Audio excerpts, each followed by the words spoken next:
Hello, dear sleepers. Before you settle in tonight, I need you to imagine something with me. Picture silk. Picture gold.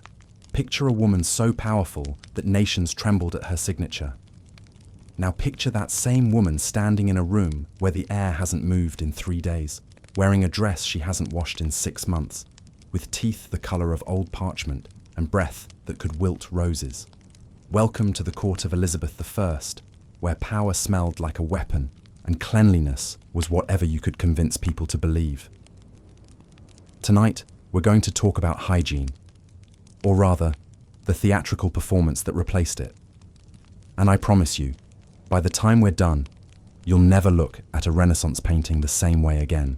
But first, if you enjoy this sort of historical discomfort, go ahead and like this video. Subscribe if you want more uncomfortable truths delivered in soothing tones. And now, settle in. Maybe light a candle. Maybe don't, actually, given what we're about to discuss about fire hazards and oil-soaked clothing. Let's begin. The water question. There's a very simple reason Elizabeth didn't bathe regularly, and it has nothing to do with laziness or ignorance. It has everything to do with terror. In the 16th century, water wasn't refreshing. It was suspect. It wasn't life-giving. It was potentially life-ending. And the educated people of the era, the doctors, the scholars, the people who should have known better, they all agreed bathing was dangerous. The logic went something like this. Your skin has pores. Those pores, when exposed to warm water, open up. And when they open, they become little doorways for disease to enter your body. Plague could slip right in. Typhus, welcome. The sweating sickness that had already killed thousands. Well, you just invited it to dinner by taking a bath. This wasn't fringe thinking. This was mainstream medical advice. So Elizabeth, a woman who survived smallpox, who navigated assassination plots, who kept her throne through decades of political chaos, looked at a bathtub the way you might look at a rattlesnake, with respect, with caution, and with absolutely no intention of getting in. She bathed perhaps once every few months. Some historians say once a month. Others suggest it could have been as rare as once a season. The truth is, nobody wrote it down in her daily schedule because it wasn't important enough to record. What mattered was that she appeared clean. Actually being clean. That was a different conversation. When she did bathe, it was an event. Not a celebration, mind you, but a carefully orchestrated medical procedure. The room would be heated first, because cold air on wet skin was considered especially dangerous. Servants would prepare herbal water, not regular water, because if you were going to risk opening your pores, you might as well throw some medicinal plants in there to counteract whatever demons were lurking in the liquid. The process was gentle. No scrubbing, no vigorous washing, just a careful lowering of the body into warm, herb-scented water, a brief soak while someone stood guard, and then a quick exit before anything terrible could happen. But here's the thing, even this minimal bathing put her ahead of most of her subjects. The average person in Tudor England might go their entire life without full body immersion in water. They were born, they lived, they died, and at no point did anyone suggest they needed to submerge themselves in a tub. So when we judge Elizabeth for her bathing habits, we're judging her by standards that didn't exist yet. She wasn't dirty by her era's definition. She was cautious. Reasonable, even. Of course, reasonable doesn't mean pleasant. Because while Elizabeth was avoiding the tub, her body was still doing what bodies do. Sweating, secreting oils, shedding skin cells, accumulating the residue of being alive. And all of that had to go somewhere. It went into her clothes, into her bedding, into the furniture she sat on, into the very air around her. And since washing the body was out of the question, the solution was obvious. Don't clean it, cover it, enter the perfume. But before we get to the fragrance war that became her daily armor, we need to talk about what she was covering. Because the smell of an unwashed body is one thing, the smell of an unwashed mouth is quite another. And Elizabeth's mouth was a disaster. The sugar problem. Let's talk about teeth, specifically Elizabeth's teeth, which by the end of her life were either black, missing, or both. This wasn't inevitable. She wasn't born with bad teeth. She destroyed them, slowly and deliberately, with one of the most expensive substances available in the 16th century, sugar. Sugar was new to England. Well, not new, but newly accessible and newly fashionable. It arrived from the colonies, from places most English people would never see, and it cost more than most people earned in a month, which made it perfect for showing off. The wealthy didn't just eat sugar, they displayed it. They sculpted it into shapes, dusted it over everything, and yes, they ate it by the handful. Not because it tasted that much better than honey, but because they could. Because sugar was status crystallized. Elizabeth loved it. She put it in her wine. She ate candied fruits like modern people eat potato chips. She had marzipan shaped into elaborate designs. She kept sugar sculptures on her banquet tables that were never meant to be eaten, just admired, like edible proof of wealth. And her teeth paid the price. Tooth decay in her era was painful, progressive, and completely misunderstood. No one knew about bacteria. No one understood that sugar fed the organisms that ate away at enamel. They just knew that the Queen, like many wealthy people, had teeth that turned brown, then black, then fell out. By her 40s, Elizabeth's smile had become something she carefully managed. She learned to talk without showing too much. She learned to position herself in dim light. She learned that if she laughed, she should do it behind her hand. But the smell, that was harder to hide. Rotting teeth don't just look bad. They smell like death, like something decaying from the inside out. And when you're a queen who needs to conduct diplomacy, who needs to whisper instructions to advisors, who needs to maintain the illusion of divine authority, having breath that could knock a horse unconscious is a problem.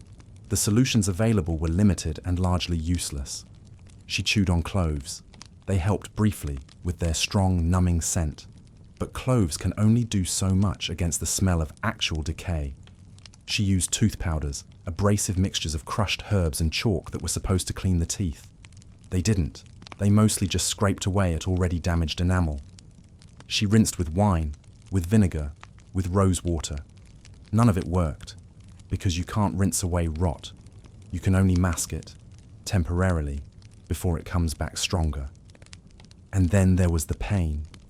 Toothaches in the 16th century were treated with a combination of prayer, alcohol, and if you were really desperate, extraction.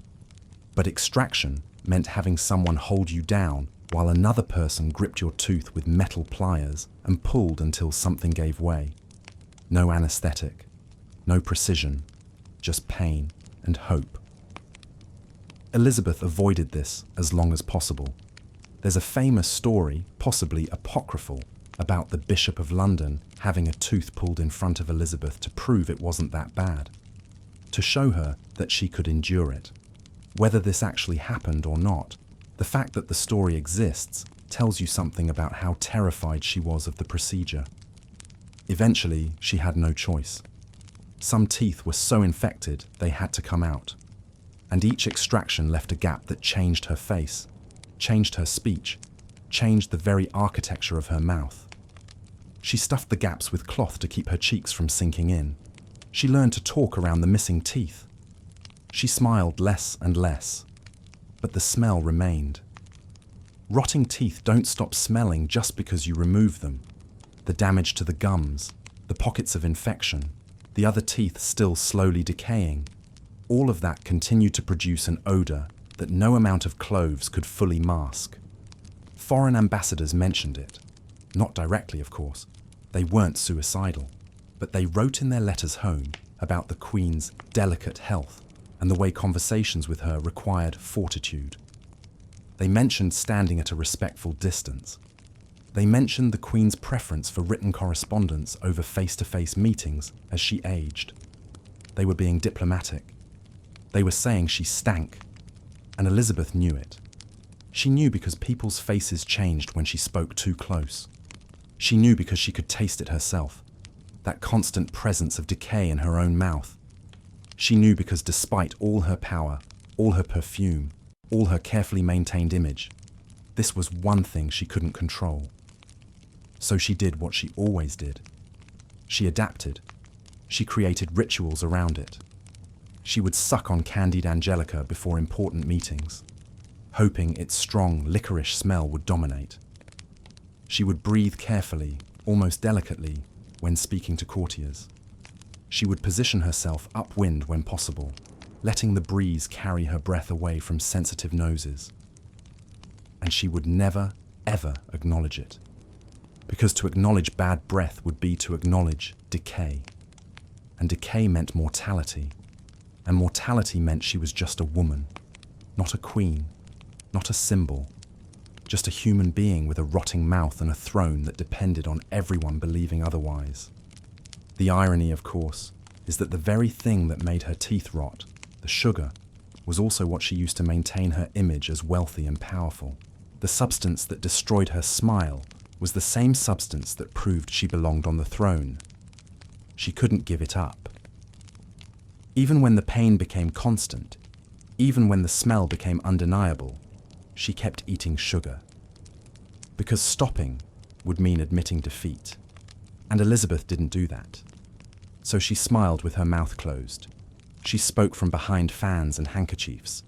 She flooded her presence with other smells, stronger smells, smells that demanded attention and overpowered the rot. And everyone pretended not to notice. Because that's what you did in the presence of power. You ignored the smell of decay and focused on the shimmer of gold. You breathed through your mouth and called it loyalty. But the smell was still there. Under the rosewater and the clove oil and the thick clouds of perfume. It was there in every conversation, every laugh, every command. The Queen's breath was a reminder that even crowns can't stop rot. Now, before we move on to what she put on her face, which is somehow worse than what was happening inside her mouth, take a moment. Breathe. Maybe brush your teeth. Maybe appreciate the miracle of modern dentistry. Because we're about to talk about lead. The White Death. Every morning, Elizabeth I poisoned herself. Not accidentally, not carelessly, but deliberately, carefully, with the kind of precision that came from decades of practice. She sat at her mirror, or more accurately, she sat where servants held up her mirror, and she applied death to her face. It was called Venetian ceruse, and it was beautiful. A thick white paste that went on like paint and dried to a porcelain finish. It erased pores, covered blemishes, and most importantly, it made her skin look like marble.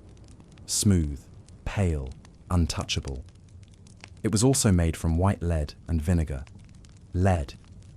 The same substance that we now know causes brain damage, kidney failure, reproductive problems, and a host of other horrific conditions. The same substance we carefully remove from old paint and handle with gloves and masks. Elizabeth put it on her face every single day. She wasn't ignorant. She knew it was toxic. There were warnings even then. Italian physicians wrote about how ceruse could damage the skin, cause tremors, even kill. But those warnings were buried under a much louder truth. It worked. It made her look like a goddess. And in a world where her power depended on her image, looking like a goddess wasn't optional. The process started early. Before the sun was fully up, before the court began stirring, servants would prepare the mixture. White lead powder mixed with vinegar to create a paste. Sometimes they added egg whites to help it stick. Sometimes they added other ingredients. Secret formulas passed down from lady's maid to lady's maid. Then it was applied. Not lightly. Not like modern foundation. Thick. A mask of white that covered every inch of exposed skin. Face, neck, sometimes even the chest and hands. Anywhere that would be visible needed to be painted. The sensation was reportedly uncomfortable. The paste was cold. It dried tight, pulling at the skin. It felt like wearing a plaster cast on your face. But Elizabeth never complained. Or if she did, no one recorded it. Once the base was set, the colouring began. Her cheeks needed rouge. because a completely white face looked corpse-like. The rouge was made from vermilion, which is cinnabar, which is mercury sulfide, another poison, layered on top of the first. Her lips were tinted with cochineal, crushed insects mixed with egg whites and gum arabic. At least that was only slightly toxic. The overall effect, when complete, was striking, literally. It struck you when you saw her. This otherworldly whiteness that caught candlelight and seemed to glow. Elizabeth didn't look human. She looked like a painting that had learned to walk, and that was exactly the point. But paintings don't sweat. Paintings don't age, and Elizabeth's face, underneath all that lead, was doing both. The ceruse damaged her skin in ways that made it impossible to stop using it. It created sores and rashes. It made her skin dry and flaky. It caused discoloration. And the only way to hide that damage was to apply more ceruse. It was a trap disguised as cosmetics. Over years, the lead accumulated in her body. It leached through her skin and into her bloodstream. It settled in her bones, her organs, her brain. The symptoms must have been there. Headaches, fatigue, digestive problems, mood changes, insomnia, tremors in her hands. But these were all things a queen couldn't admit to, so they went unrecorded. Or if they were recorded, they were attributed to stress, to age, to the burden of rule. Never to the paste she smeared on her face every morning. By the time she was in her 60s, her face had become a landscape of damage. The skin underneath the makeup was scarred from smallpox, yes, but also from decades of chemical burns disguised as beauty treatments. It was thin and papery. It was prone to infections. It was, in any objective sense, destroyed. But every morning, the ceruse went on anyway, because the alternative was being seen, really seen, as an old woman, as someone whose skin showed her age, as someone who was vulnerable, mortal, human.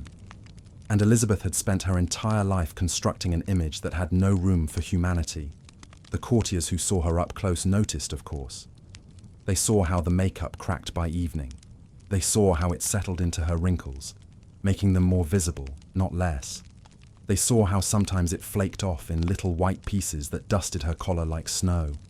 But they said nothing, because commenting on the Queen's appearance was dangerous, and commenting on the Queen's deteriorating appearance was potentially fatal. So instead, they complimented her. They called her radiant. They wrote poems about her glowing complexion. They pretended that the thick white mask was actually her skin. And Elizabeth, for her part, believed the lie. Or pretended to. Or maybe she'd been doing it so long she couldn't tell the difference anymore between the mask and the face underneath. There's something deeply tragic about this. A brilliant woman, one of the most successful monarchs in English history, slowly poisoning herself because the alternative was losing the image that kept her in power. But there's also something darkly familiar about it. Because we still do this. Not with lead, hopefully, but with the same underlying logic. We damage our skin with treatments that promise to preserve it. We inject toxins to smooth wrinkles. We burn ourselves with chemicals to look younger. The tools have changed. The desperation hasn't. Elizabeth's daily poisoning was just an extreme version of something we all understand. The willingness to hurt ourselves to meet an impossible standard. The difference is, she did it knowing it was poison. She did it knowing it was killing her. And she did it anyway because the alternative, being seen as old, as weak, as female, in a world that didn't trust women with power, was worse than death. So every morning, she sat for the painting. Every morning, the White Death went on. And every morning, she looked in the mirror and saw not herself, but the idea she'd chosen to become.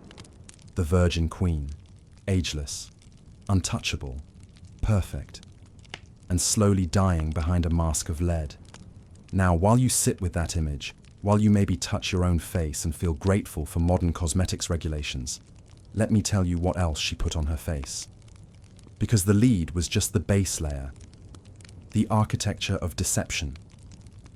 The white lead created the canvas, but a canvas alone isn't a portrait. Elizabeth needed depth, dimension. the illusion of life on a face that was increasingly resembling a death mask. So she added layers. Egg whites were painted on as a glaze to make the skin look dewy and young. Never mind that egg whites mixed with lead created a smell like sulfur when it began to break down in the heat. Never mind that it attracted flies in the summer. It made her shine, and that was what mattered. Coal lined her eyes, made from antimony, another toxic metal. It made her eyes look larger, more dramatic. It also caused eye infections, but beauty requires sacrifice, and Elizabeth was willing to make it. Her eyebrows, thinned by years of plucking to meet the fashion of a high forehead, were redrawn with a mixture of soot and oil. Sometimes they matched. Sometimes they didn't. In candlelight, no one was really sure. And then there was the blush. Not just on her cheeks, but carefully placed to create the architecture of youth. A touch on the chin to hide sagging. A sweep across the forehead to suggest smoothness. A dab on the earlobes, because apparently that was fashionable. And who was going to tell the Queen it looked absurd? The entire construction could take hours. Multiple servants working in careful silence, building a face that could withstand public scrutiny, or at least withstand it from a distance in flattering light, with everyone carefully trained not to look too closely. But faces, even painted ones, have a way of betraying their owners. Elizabeth's hands shook sometimes, maybe from the lead, maybe from stress, maybe from the simple fact of aging. But when your hands shake while someone is painting poison on your face, that's a problem. So she developed tricks. She would brace her elbows on the table. She would rest her head against a high-backed chair. She would close her eyes and go somewhere else in her mind while her face was transformed into the mask the world expected. And when it was done, she wouldn't look at herself. Not really. She would look at the idea she'd created, the reflection of power, the image that kept her safe. Because that's what all this was about, safety. A woman on the throne in 16th century England was an aberration, an anomaly that made men nervous and foreign powers calculating. She had no husband to legitimize her rule, no son to secure succession. She had only herself and the mythology she could build around that self. So she built herself into something untouchable, something that didn't age because it had never been born. Something that didn't sweat because it wasn't quite human. The makeup wasn't vanity. It was statecraft. Every layer of ceruse was a statement. I am permanent. Every brush of rouge was a declaration. I am strong. Every careful line and shadow was a warning. I am not like you. And for decades, it worked. But the problem with building yourself into a statue is that statues crack. They weather. They show their age in ways that human beings, ironically, might not. By her 60s, Elizabeth's face required more and more product to achieve the same effect. The lead had to be applied thicker to cover the damage the lead had caused. The rouge had to be brighter to suggest life in skin that was increasingly lifeless. It became, in effect, spackle. She was spackling the cracks in her own facade, and everyone could see it, but no one could say it. Foreign visitors wrote carefully coded descriptions. They mentioned her well-preserved appearance, which was diplomatic speak for, she looks like a wax figure. They praised her distinctive complexion, which meant, I've never seen anyone that white who wasn't dead. But to her face, they bowed. They smiled. They complimented. Because the performance required an audience, and the audience had to play along, or the whole thing fell apart. There's a portrait of her from late in her life, the Ditchley portrait, where she's standing on a map of England. Her face is a perfect oval of white. Her cheeks are two perfect circles of red. She looks less like a human being and more like a highly decorated egg. But that's what she wanted. She'd transcended humanity. She'd become a symbol. The fact that symbols don't typically need to breathe was beside the point. What's heartbreaking is imagining the moment the makeup came off. Every night, servants would carefully remove the layers. First the egg white glaze, then the rouge, then the kohl, then carefully, gently, the ceruse, and underneath would be the face no one was allowed to see. The real face, damaged and scarred and showing every one of its years. The face of a woman who'd carried a kingdom on her shoulders and paid for it with her skin. Did she look at that face? Did she let herself see what the paint was hiding?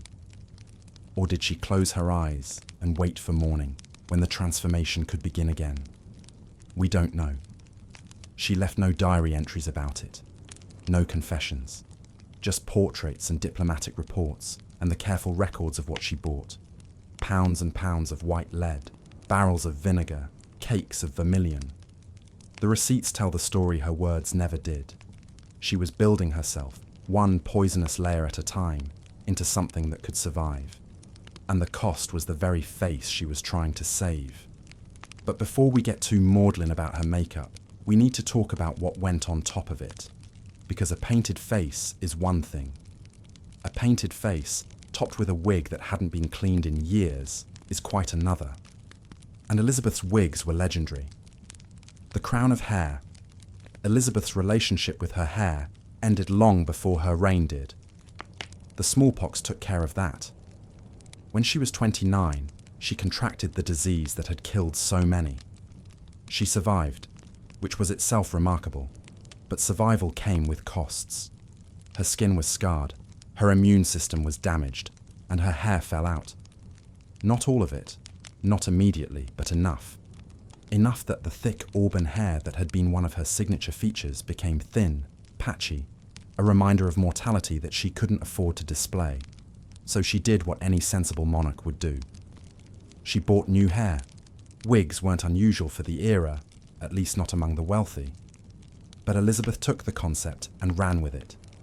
By the end of her life, she owned 80 wigs, 80 different hairstyles, each one styled, decorated, and ready to wear. They were made from various sources, some from human hair, purchased from women desperate enough to sell it, some from horsehair, which was cheaper and more durable, some from a combination of both, blended together to create the right texture, the right colour. That colour was important. Elizabeth insisted on red, or auburn, the colour her natural hair had been. Never mind that by her 60s, maintaining the fiction that she was still a redhead required increasingly implausible shades. Some of her later wigs were orange, some were practically scarlet, but they were red, and that was what mattered, because the red hair was part of her brand. It connected her to her father, Henry VIII, who had also been a redhead. It set her apart from dark-haired Mary, her Catholic half-sister. It was distinctive, memorable, royal. So the wigs were red, even when red was no longer a colour that occurred in nature. But here's the thing about wigs in the 16th century. They weren't washed, not couldn't be washed, weren't washed. Different problem. The construction of these wigs was elaborate. Hair was sewn onto a base, then styled with heat, oils, and in some cases, wire frameworks to hold elaborate shapes. The whole thing was then set with various products. Wax, pomade, gums, to keep the style in place. Washing would destroy all of that. The style would collapse. The hair would become unsalvageable. The wig would be ruined. So they weren't washed. They were maintained. And maintenance meant powder. Lots and lots of powder. The powder served multiple purposes. It absorbed oil. It added volume. It covered stains. And most importantly, it disguised smell.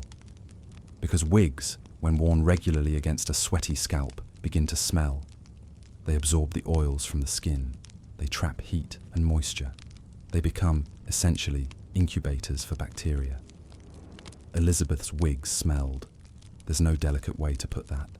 They reek of scalp oil and powder and the various perfumes that were frantically applied to mask the first two. The powder itself was made from starch, usually derived from wheat or rice. It was mixed with scent, orris root for a violet smell, lavender for freshness, sometimes crushed flowers or spices. This powder was applied liberally. Some days, clouds of it. enough that it settled on her shoulders like dandruff, except it was intentional. The servants who maintained the wigs had a delicate job. They had to keep them presentable without destroying them.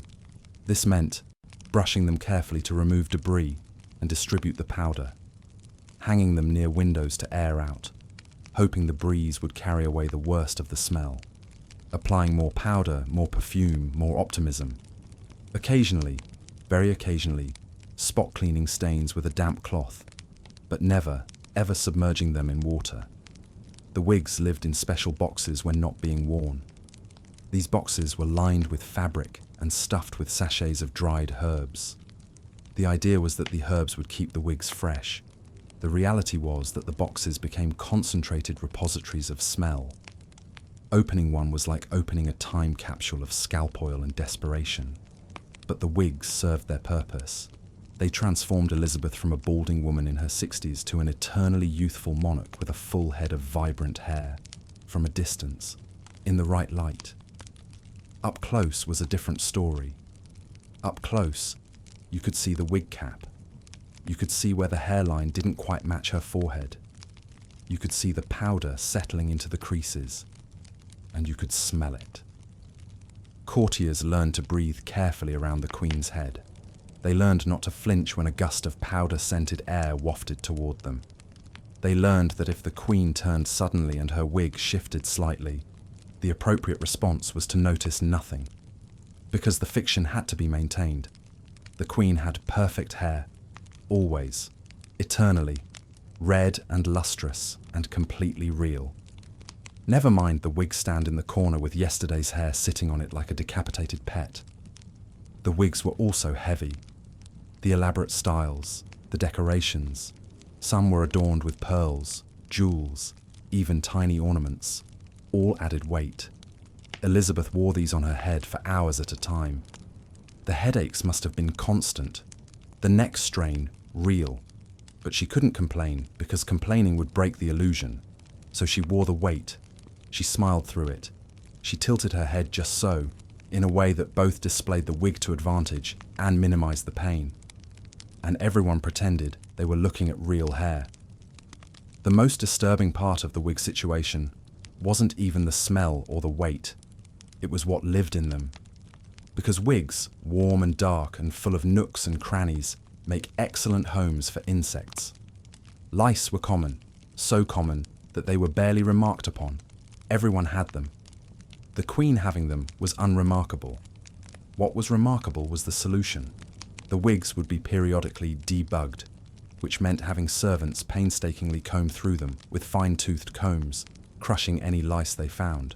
But you couldn't debug a wig while it was being worn. So Elizabeth would switch between wigs, wearing one while another was being cleaned of parasites. It was a rotation system, a schedule of hair and horror. And through it all, she maintained the pose. The red hair was real. The Queen was eternally youthful. The wig was absolutely, definitely not crawling with anything. What makes this particularly poignant is that Elizabeth's natural hair, what was left of it, was hidden under these constructions. Whatever grew on her actual scalp never saw the light of day. It was covered, compressed, forgotten. She'd literally replaced herself with a better version. And that better version smelled like old powder and required constant maintenance to avoid falling apart. Which, if you think about it, is a pretty good metaphor for her entire reign. But we're not done with the top of her head yet, because sitting on top of some of these wigs were crowns. And crowns are heavy. And headaches that start from wearing a heavy wig topped with a heavy crown don't really go away. You just learn to smile through them. Now, while you contemplate the horror of wearing someone else's hair on your head for decades, let's move down. Let's talk about what she wore on the rest of her body. Because if you thought the hair situation was bad, wait until you hear about the laundry schedule. The clothes that ate London. Elizabeth I owned over 2,000 gowns. Let me repeat that. 2,000 gowns. That's not a wardrobe. That's a textile museum. That's enough fabric to carpet a small city. That's an amount of clothing that suggests someone was either deeply insecure or deeply committed to never ever wearing the same thing twice in front of the same people.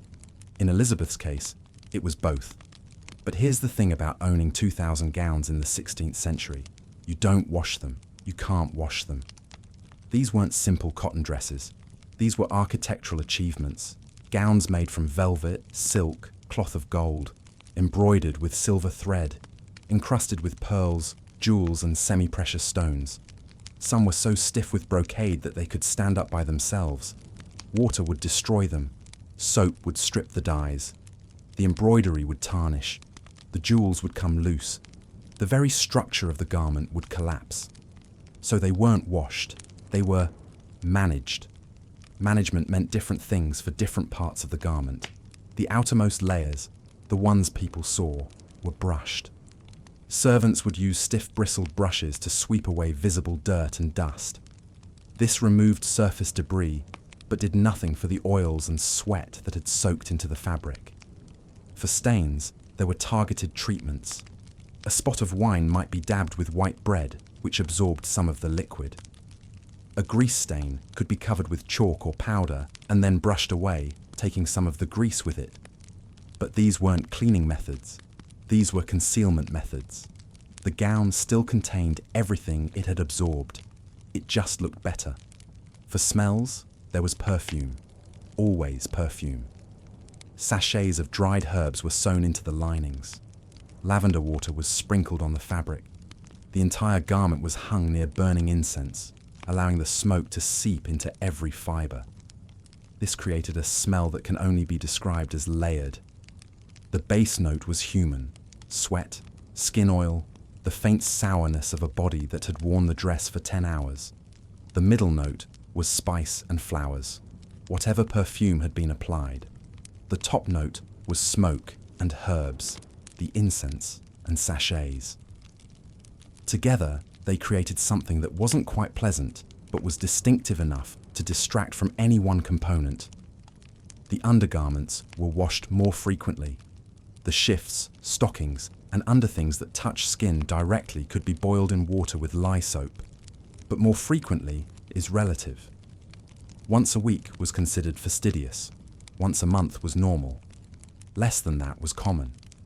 And even when these items were washed, they weren't necessarily clean by modern standards. The water was cold or lukewarm. The soap was harsh but not particularly effective. The drying process, hanging them near a fire or outside, often introduced new smells: smoke, outdoor air, whatever was burning in the fireplace. So Elizabeth would put on clean undergarments that smelled like smoke and lye, then cover them with unwashed gowns that smelled like perfume and history, then wonder why foreign ambassadors stood at arm's length during audiences. The really disturbing part is what happened to gowns over time. A gown worn once was manageable. Brush it, air it, add perfume, and it could be worn again. A gown worn 5 times started to show wear. The armpits would be damp-stained despite never being washed. The hem would be dirty from dragging on floors that were themselves not clean. The bodice would be stretched in places from the wearer's movements. A gown worn 20 times would be fundamentally altered. The fabric would be softer, yes, but also thinner in places. The smell would be embedded so deeply that no amount of airing would remove it. The colour would be faded in spots from sun exposure and darkened in others from sweat. But these gowns couldn't be thrown away. They were too valuable. Some had cost more than a small estate. The jewels alone were worth a fortune, so they were repurposed. A gown that was too damaged to wear in public might have its jewels and embroidery removed and sewn onto a new garment. The fabric might be cut down and remade into something smaller. The pieces that were too damaged even for that might become furnishings, cushion covers, wall hangings.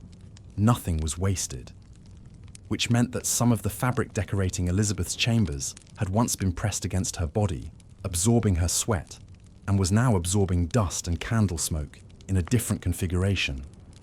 The sheer volume of fabric in her wardrobe created its own microclimate. The rooms where the gowns were stored smelled different from the rest of the palace. Thicker, heavier, a concentrated essence of perfume mothballs, and textile. Servants who worked in these rooms developed headaches from the smell. They learned to breathe shallowly. They learned which gowns were safe to unfold and which would release a cloud of scent so strong it made your eyes water. And through all of this, Elizabeth kept acquiring more gowns. Part of this was practical. With 2,000 gowns, she could rotate them enough that each one had time to air out between wearings. A gown worn today might not be worn again for months, giving it time to rest. But part of it was psychological. Each new gown was a statement. I am wealthy. I am powerful. I am not like you, wearing the same thing twice in a week. The courtiers naturally tried to keep up. They commissioned gowns they couldn't afford. They wore the same dress multiple times, but to different events, hoping no one would notice. They went into debt trying to match the Queen's textile excess. And they all participated in the same fiction, that these clothes were clean, that the smell was intentional, that the stains were decorative choices. It was a mass delusion, but a necessary one. Because if everyone admitted that their clothes were dirty, the entire social structure would collapse. Cleanliness was next to godliness, and if the godly were dirty, what did that make everyone else? So they brushed and perfumed and pretended. And Elizabeth led the charge, wearing gowns that weighed 40 pounds, that hadn't seen water in years, that smelled like a combination of French perfume and English desperation. She looked magnificent. She smelled like a Renaissance fair that had been locked in a trunk for a decade. But she looked magnificent, and in the end, that was what mattered. Now, all of these gowns needed to be put on somehow. And that process, that daily ritual of dressing, was its own special kind of endurance test. But before we get to that, we need to talk about what happened when nature called. Because even queens have bladders, and the Queen's toilet situation was exactly as horrifying as you're imagining. The close stool situation. Let's address the elephant in the room, or rather the padded box with a hole in it that pretended to be furniture. Elizabeth I needed to use the bathroom, obviously. She was human, despite her best efforts to suggest otherwise. And in the 16th century, using the bathroom meant using something called a close stool. A close stool was exactly what it sounds like. A stool that closed. It was a box, usually wooden, padded on top for comfort, with a hole cut in the seat. Inside the box was a chamber pot, and inside the chamber pot was... well, you get the idea. Elizabeth's close stool was, naturally, fancier than most. It was covered in velvet, trimmed with ribbons. It had a cushioned seat. Some accounts describe it as being perfumed, though one has to wonder what perfume could possibly stand up to its designated purpose. It looked from a distance like a nice piece of furniture, a stool you might use for putting on shoes. Only when you lifted the lid would you discover its true, horrifying function. The close stool lived in a small room off Elizabeth's bedchamber. Not a separate building, not down a hallway, but right there, mere feet from where she slept. Because privacy in the Tudor era was a flexible concept. When nature called, Elizabeth would retire to this room, accompanied by one or two of her most trusted ladies-in-waiting. These were usually women from noble families, women who considered it an honor to attend the Queen in her most private moments. Think about that for a second. These women fought for the privilege of being in the room while the Queen used the toilet. The process was delicate. Skirts had to be lifted and arranged. The Queen had to be positioned correctly on the stool. All of this was done with as much dignity as possible, which is to say, not much. The close stool had no flushing mechanism, no running water, no way to make anything disappear. What went into the pot stayed in the pot until someone removed it. That someone was usually a servant, lower in rank than the ladies-in-waiting, but higher in rank than the people who actually emptied the pot into the larger cesspit. The hierarchy of excrement was clearly defined. This servant would wait outside the room. When the Queen was finished, when the ladies had helped her rearrange her clothing and brush any wrinkles from her skirts, the servant would enter, They would carefully remove the chamber pot, trying not to slosh its contents. They would carry it through the palace, down corridors where courtiers tried very hard not to notice what was being transported, and they would empty it into the palace waste system, such as it was. Now, about that waste system. The palace didn't have plumbing, not real plumbing. It had a system of drains and cesspits that worked approximately as well as you'd expect a Renaissance-era sewage system to work, which is to say barely. The cesspits would overflow, the drains would clog, and the smell would rise up through the very stones of the palace, a constant reminder that grandeur was built on a foundation of human waste. Elizabeth's solution to this problem was the same as her solution to every unpleasant smell: more perfume. Her close stoolroom was equipped with bowls of potpourri, sachets hung from hooks. Incense was burned before and after each use. The goal was to create a smell so strong that it overpowered everything else. It worked about as well as you'd expect. The ladies in waiting, those noble women who attended the Queen, learned to breathe through their mouths. They perfumed their sleeves and held them to their faces. They developed the ability to maintain pleasant expressions while their noses were under assault. And they never, ever mentioned it.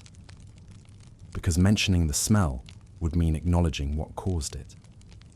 And acknowledging that would mean admitting that the Queen, the Virgin Queen, the woman who was supposed to be almost divine, had bodily functions like a common peasant.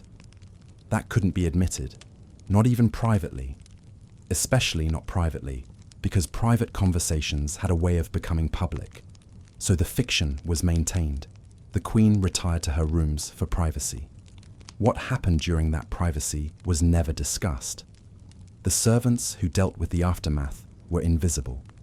The smell was perfume, not waste. Everyone played along. The chamber pot itself had to be cleaned, of course. This was done by the servants, using water and rags and whatever cleaning agents were available, which weren't many. The pot was never sterile. It was never truly clean. It was just less dirty than it had been.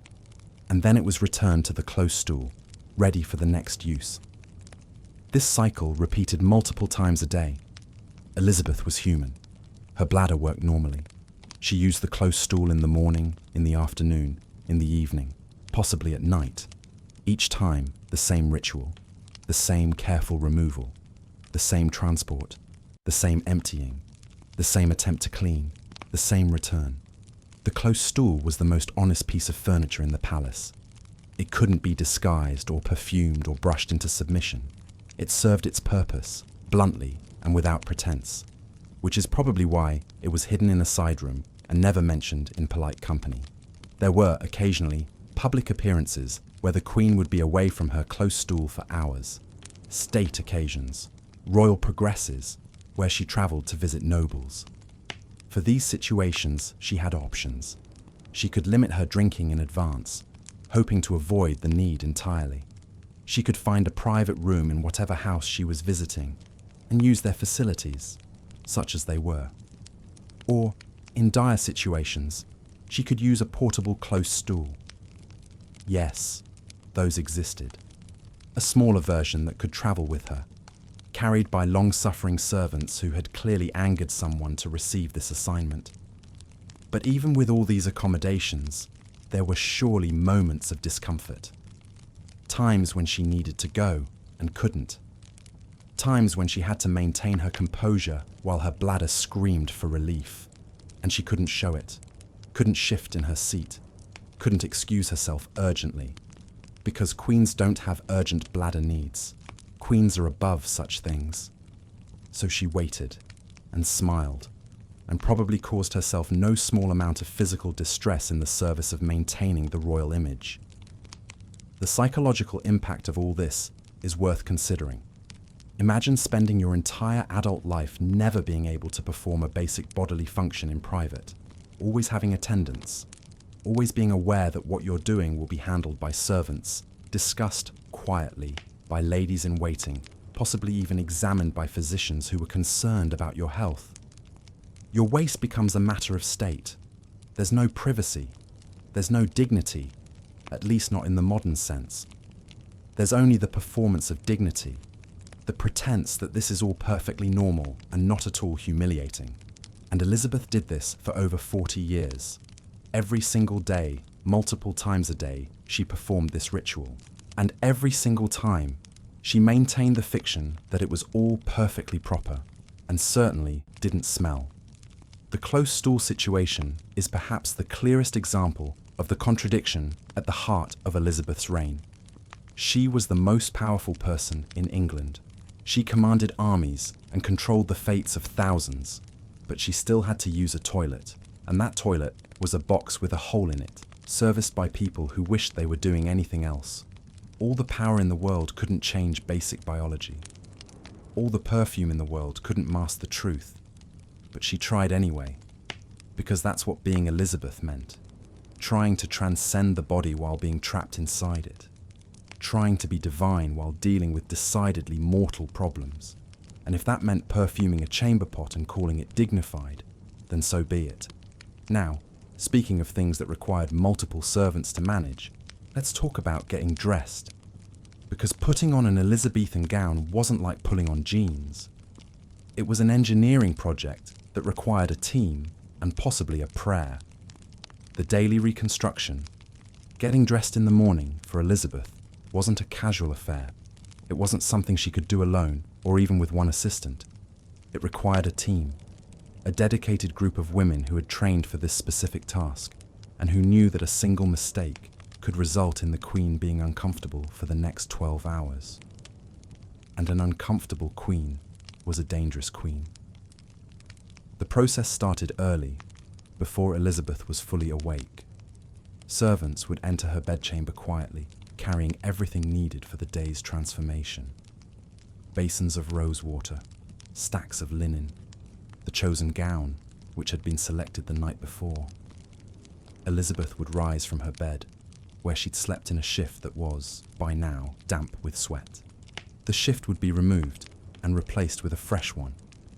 Fresh being relative. It had been washed, but probably not in the way we'd recognize as cleaning. The fresh shift went on over her bare skin.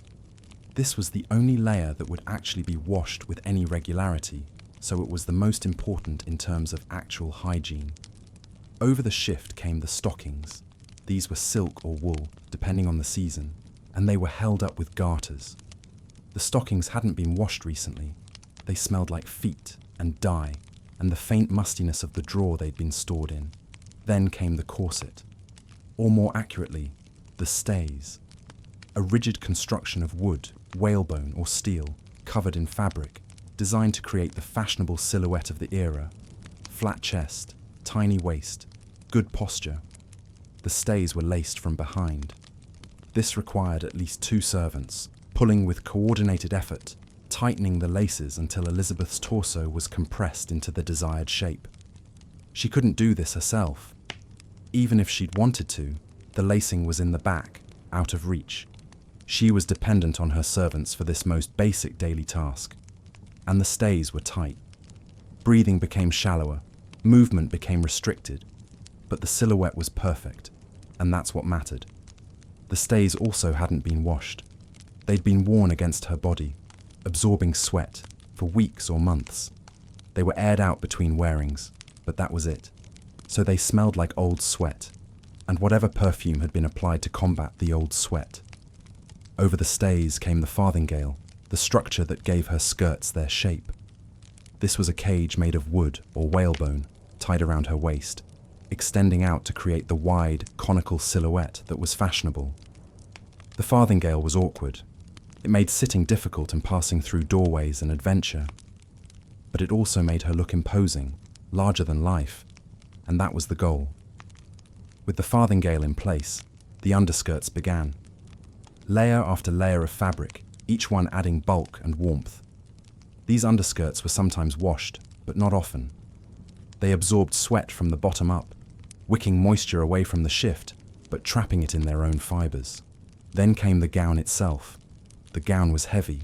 Depending on the fabric and decoration, it could weigh 30 or 40 pounds. Lifting it required multiple servants working together.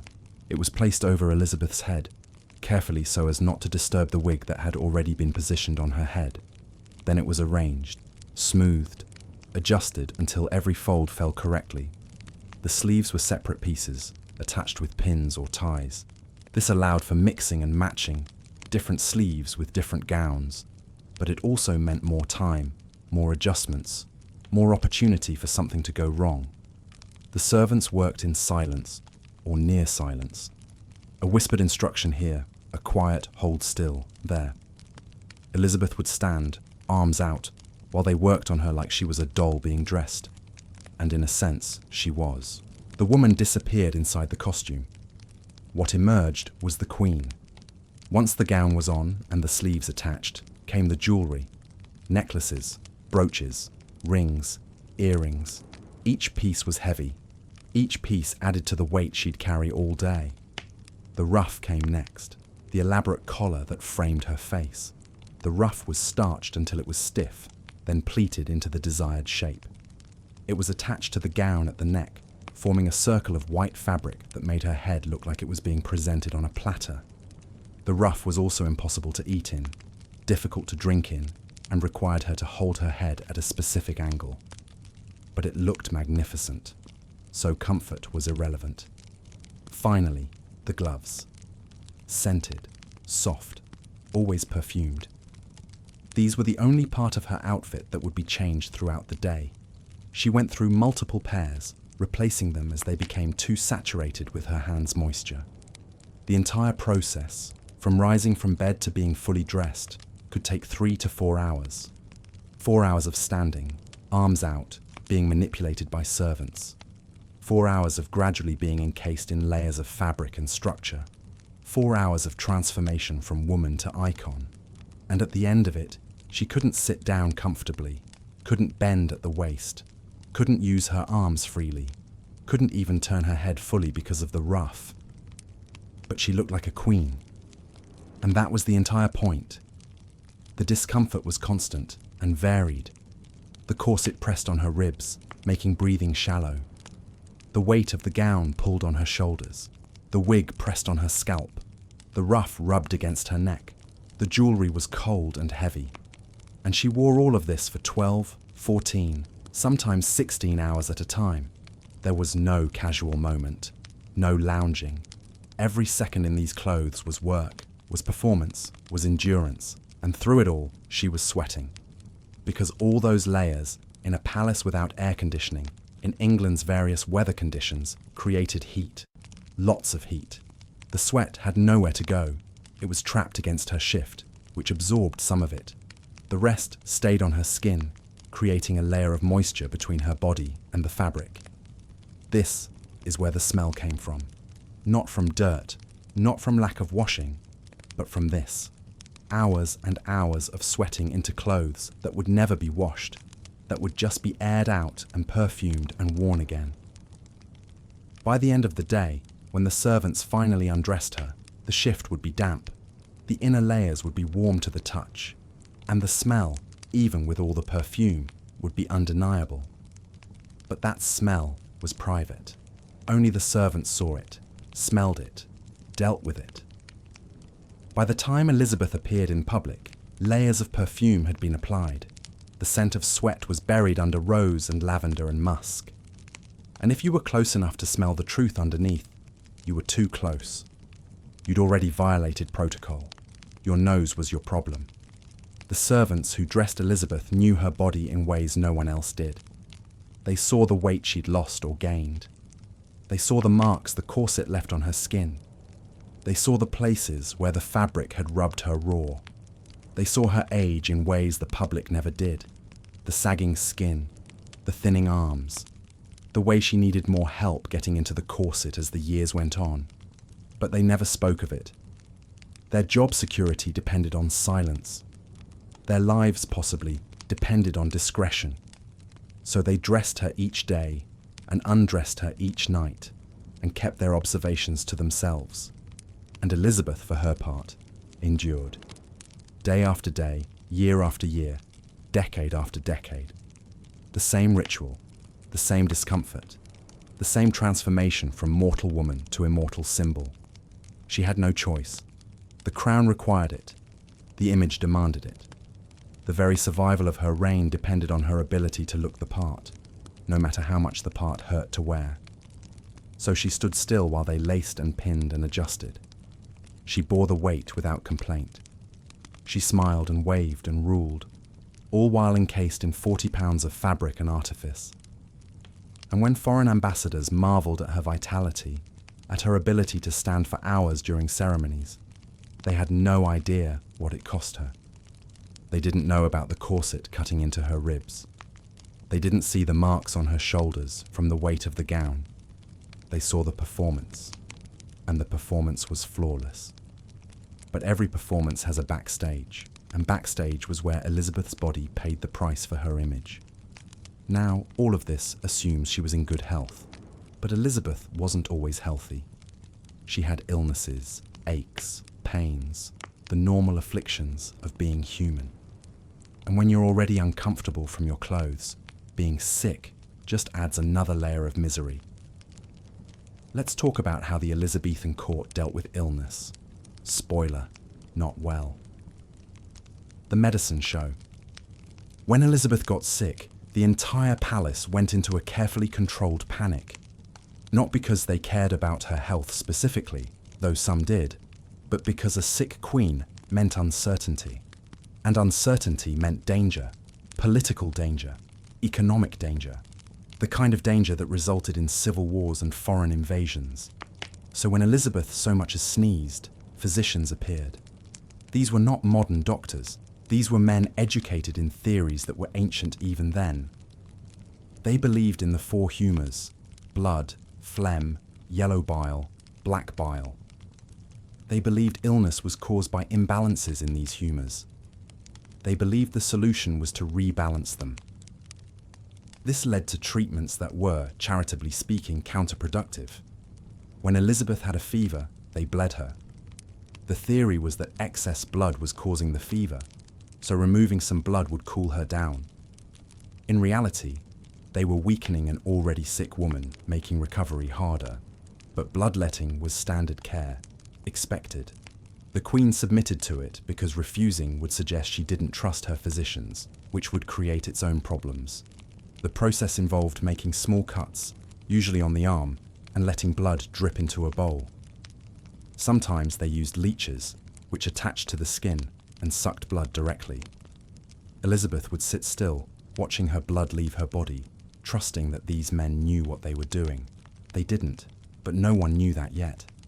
For stomach problems, they gave her purges, substances designed to make her vomit or evacuate her bowels, violently and repeatedly.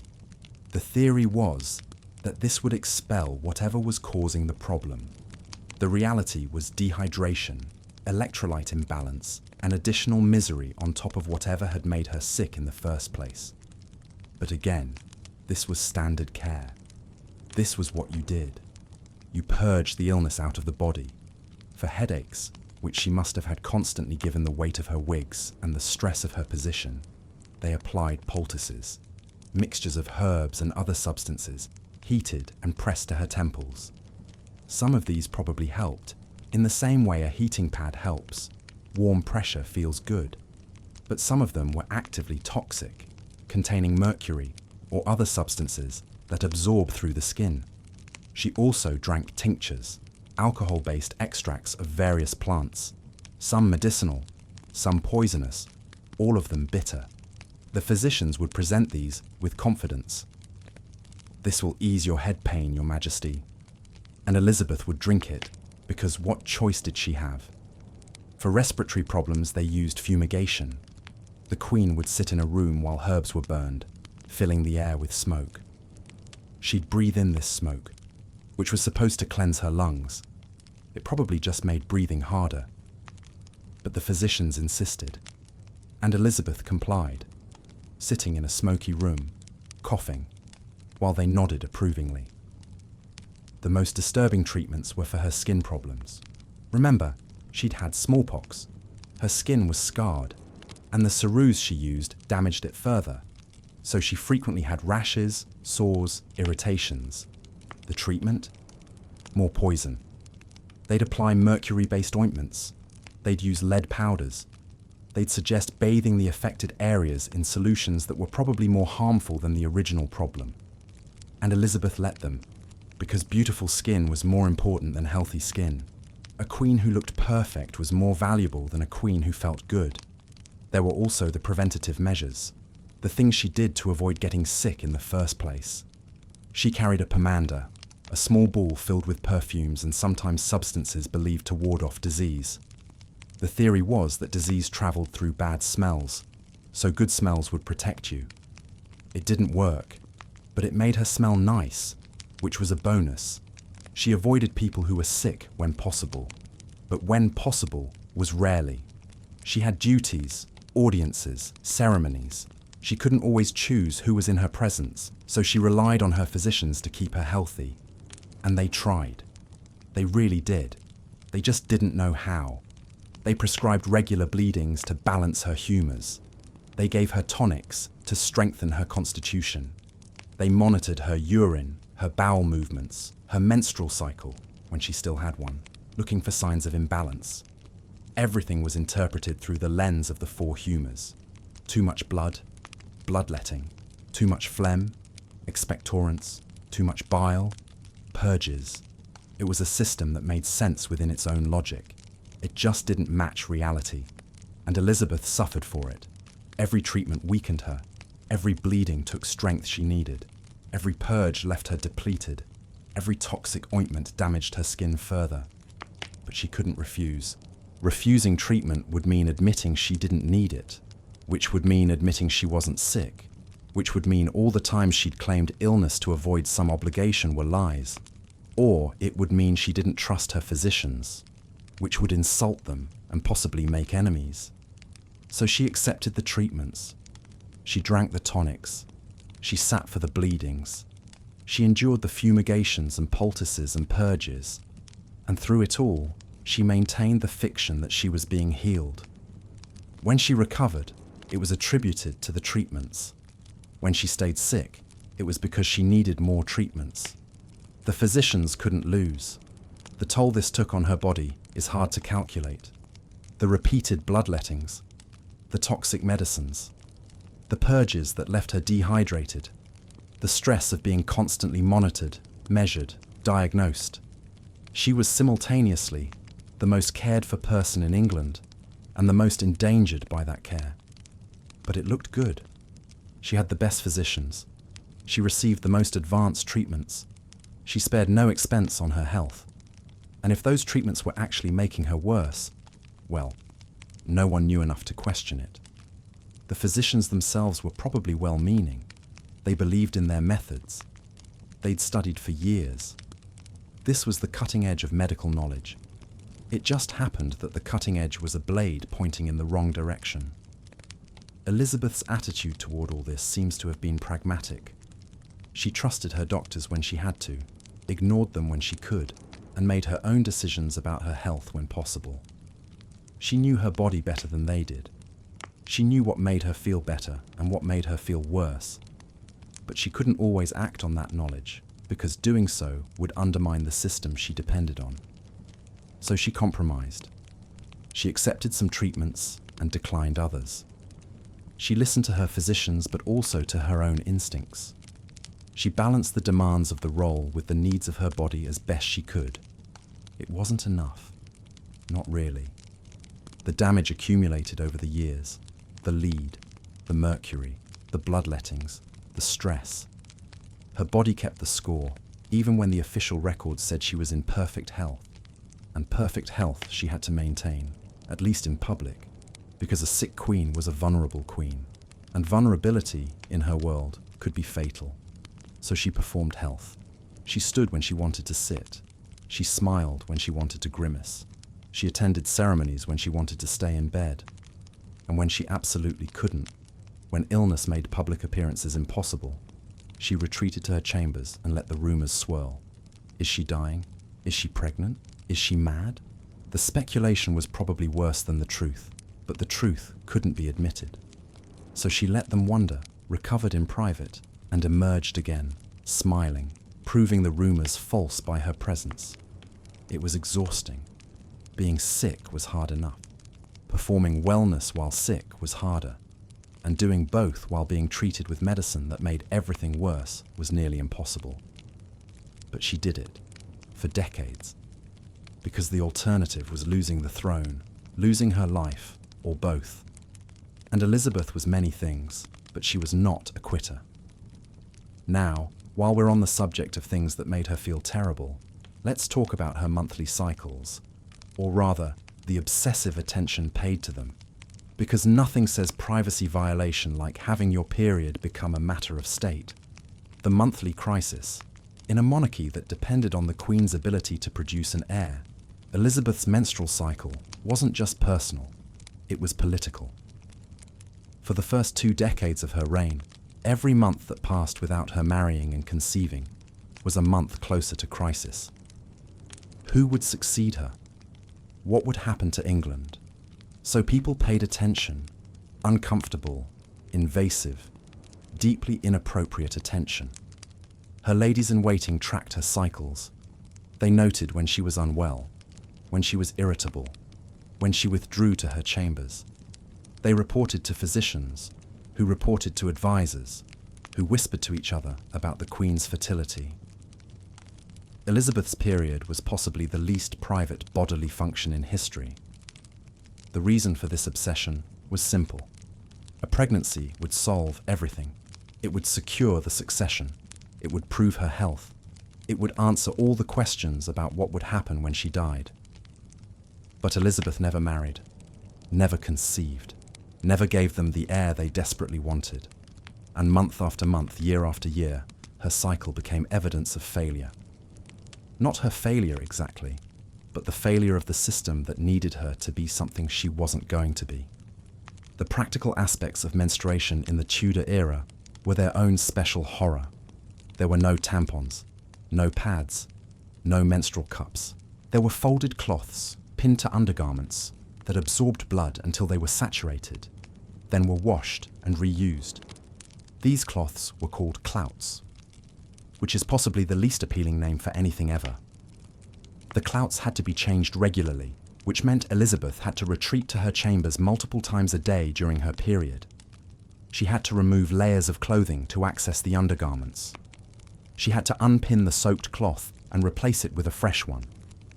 All of this under the watchful eyes of her ladies-in-waiting. Privacy was not an option.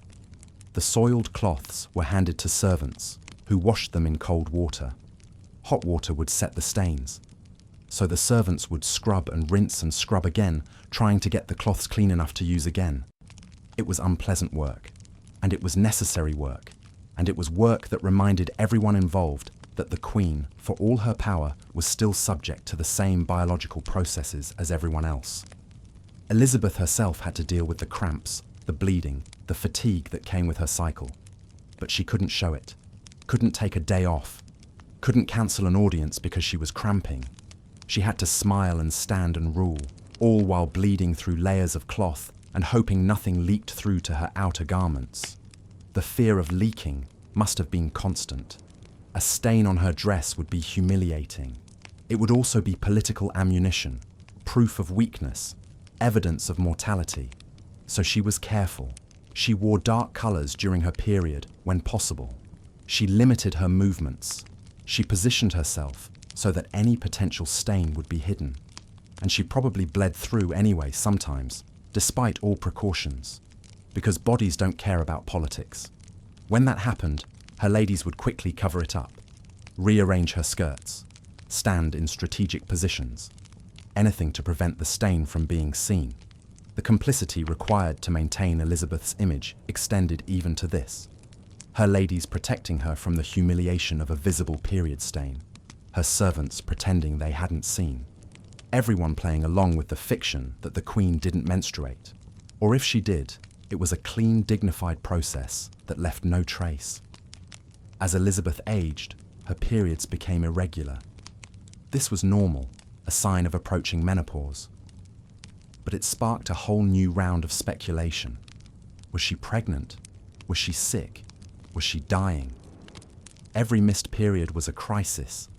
Every irregular cycle was interpreted as something significant. In reality, she was just aging. But aging for a queen wasn't allowed to be normal. Eventually, her period stopped altogether. Menopause arrived, probably with some relief on her part. No more bleeding, no more cloths, no more monthly reminder of her failure to conceive. But menopause brought its own challenges. Hot flashes, mood swings, the physical changes that came with changing hormones. And all of this had to be hidden, managed, concealed behind the usual layers of clothing and cosmetics and performance. A hot flash during an audience. She'd fan herself gracefully, as if the room was simply warm. Mood swings. Everyone learned to read her moods and adjust their behavior accordingly, never admitting that her temper had grown shorter. The physical changes, the weight redistribution, the thinning hair, the skin changes, were fought with the same weapons she'd always used: corsets, wigs, makeup. But now they were fighting a losing battle.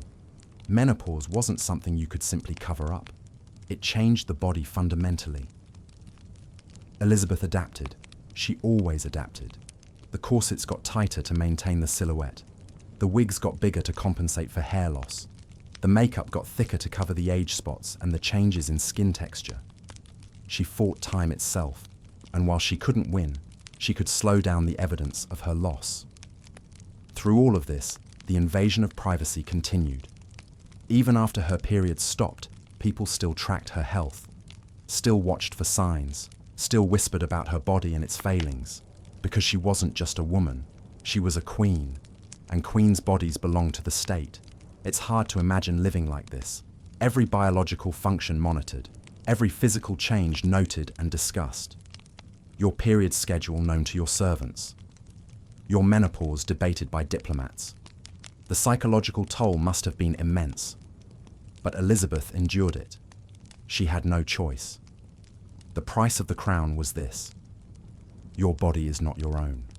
And she paid that price, month after month, year after year, until finally her body gave up the cycles that had caused so much speculation and so little privacy. Now, speaking of bodies and privacy, or the lack thereof, we need to address the elephant in the bedchamber. Elizabeth slept with people in the room, not in a romantic sense, in a literal sense. She was never alone. The sleeping arrangement. Elizabeth never slept alone, not because she was afraid of the dark, not because she was lonely, but because queens in the Tudor era didn't sleep alone. Ever. Her bedchamber contained her bed, obviously. A massive 4-poster construction, hung with curtains, piled with cushions and coverlets. A bed suitable for royalty. But it also contained pallets on the floor where her ladies-in-waiting slept. These women, usually 4 to 6 of them, would lie down on thin mattresses arranged around the Queen's bed. They'd sleep in their shifts, within arm's reach of Elizabeth, ready to attend to her needs during the night. This wasn't a slumber party. This was security. If Elizabeth needed something in the night, water, a chamber pot, help adjusting her blankets, someone was there immediately. No waiting, no getting up alone in the dark.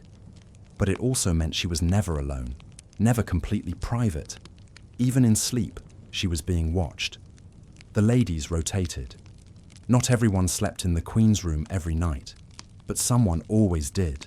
Multiple someones. And they didn't just sleep.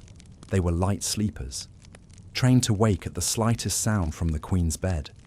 A cough? Someone would be up, offering water. A restless movement? Someone would check if she needed anything. A cry from a nightmare? Someone would be there to soothe and reassure. It was attentive. It was also suffocating.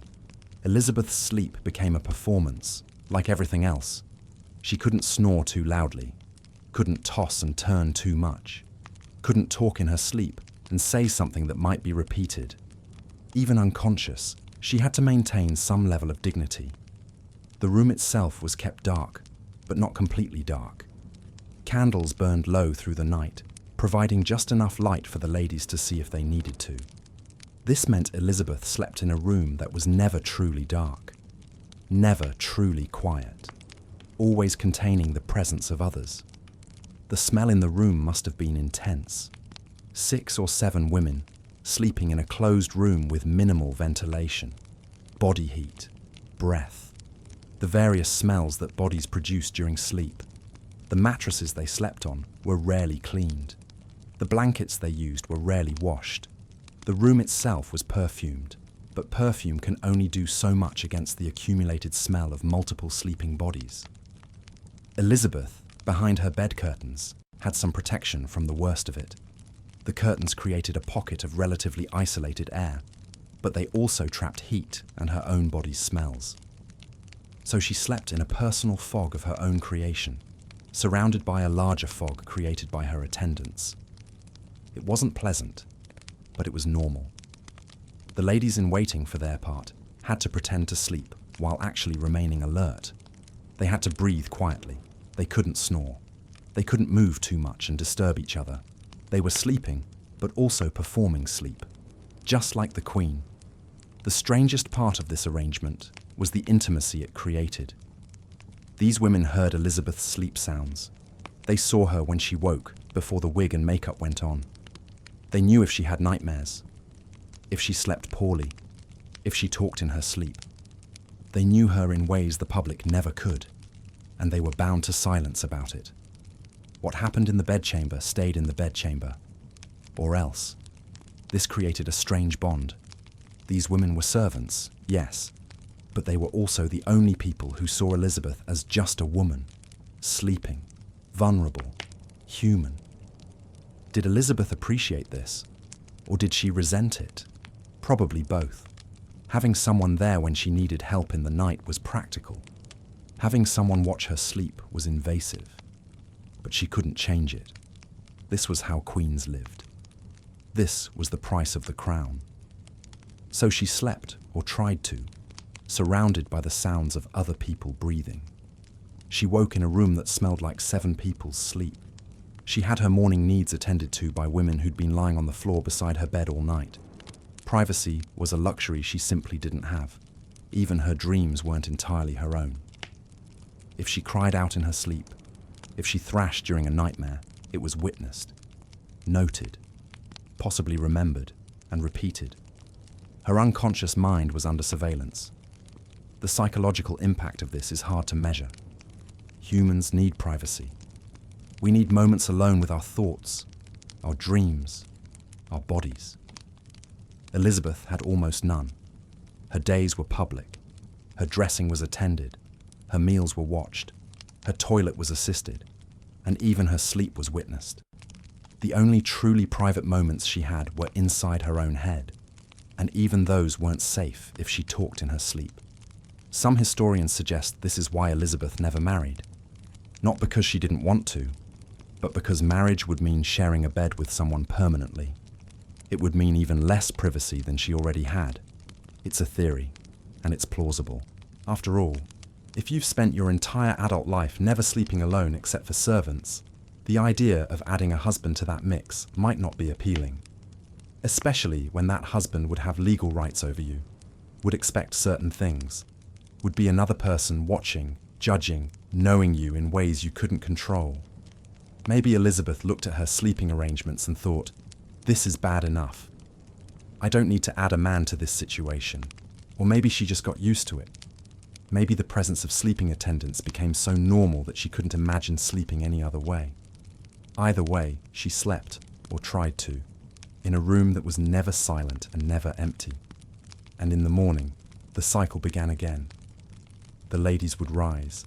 The chamber pot would be brought. The washing would begin. The dressing would start. And Elizabeth would transform, once again, from the woman who slept surrounded by servants into the queen who ruled an empire. But before we get back to the public performance, let's talk about what she ate. Because Elizabeth's diet was its own kind of horror show, and the state of her teeth suggests it was not a healthy one. The poisonous table. Elizabeth ate well, by which I mean she ate richly, expensively, damagingly. The Tudor diet was not what we'd call balanced. There was meat, lots of meat, beef, pork, lamb, venison, fowl. The wealthy ate meat at every meal because they could, and because eating meat was a sign of status. Vegetables were for peasants. Elizabeth's meals included roasted meats, pies filled with more meat, stews heavy with meat. Variety came not from different food groups, but from different animals. Breakfast might be cold meat pie. Lunch might be roasted fowl. Dinner might be boiled beef. The next day, repeat with different animals. The lack of vegetables meant a lack of fibre, which meant digestive problems, which meant everyone at court was probably chronically constipated. No one talked about it, of course. But the evidence is there in the medical records, in the frequent prescriptions for purges and digestive aids. The Tudor court was bound up, and they dealt with it by poisoning themselves with purgatives. Elizabeth also loved sweets, as we've discussed. Sugar in everything. Candied fruits, marzipan, sweetened wine. This combination, heavy meat, no vegetables, excessive sugar, was a recipe for health problems. And that's before we get to the lead. Because the Tudors cooked in lead pots, they stored wine in lead-lined containers. They used lead pewter for plates and cups. Everything touched lead, and lead leached into the food. So Elizabeth, with every meal, was consuming small amounts of lead. It accumulated in her body over decades, adding to the lead she absorbed from her cosmetics. The symptoms of chronic lead poisoning include digestive problems, headaches, joint pain, fatigue, mood changes, and cognitive issues. Elizabeth probably had all of these. They were probably attributed to stress or age or female troubles. No one suspected the food. The preservation methods didn't help. Food was salted heavily to keep it from spoiling. This was necessary in an era without refrigeration, but it meant the diet was extremely high in sodium, which meant everyone was probably dehydrated all the time, despite drinking copious amounts of weak ale. Yes, ale, because water wasn't safe to drink. The wells were contaminated. The rivers were filthy. Drinking water was a good way to get sick, so everyone, including Elizabeth, drank weak ale instead. It was safer because the brewing process killed most of the bacteria. But it also meant everyone was slightly buzzed all the time. The meals themselves were elaborate affairs. Multiple courses, dishes served on gold or silver plates, goblets filled with wine. But the food was often cold by the time it reached Elizabeth. The kitchens were far from the dining hall. The food had to be carried through corridors, upstairs, across courtyards. So she ate lukewarm meat pie and cold roasted fowl, and called it a feast. The lack of fresh food was a real problem. In winter especially, the diet was limited to what had been preserved. Salted meat, dried grains, stored roots. Fresh fruits and vegetables were rare. Scurvy was common, though not always recognized as such. Elizabeth's teeth, already damaged by sugar, were probably further damaged by the lack of vitamin C. Her gums would have been swollen, prone to bleeding. Her teeth would have loosened. But admitting to scurvy would mean admitting to a diet deficiency. And queens didn't have diet deficiencies, so the symptoms were treated as something else, and the diet didn't change. The kitchens where this food was prepared were their own kind of nightmare. Hot, smoky, dangerous. The cooks worked over open fires, stirring massive pots, turning spits laden with roasting meat. The smoke alone must have been overwhelming. Everything cooked over wood fires tastes like smoke. Everything in the kitchen smelled like smoke. And the cooks, sweating in the heat, probably added their own flavors to the food.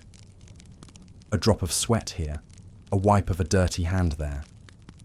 There was no refrigeration, so meat would start to turn before it was cooked. The cooks learned to disguise the taste of slightly spoiled meat with heavy spicing. Pepper, cloves, cinnamon, nutmeg. These weren't just for flavor. They were for covering up the fact that the venison was a day past safe. Elizabeth ate this food and called it delicious. Maybe it was. Maybe her taste buds were so adapted to heavy spices and smoke that she couldn't imagine food any other way. Or maybe she just didn't have a choice.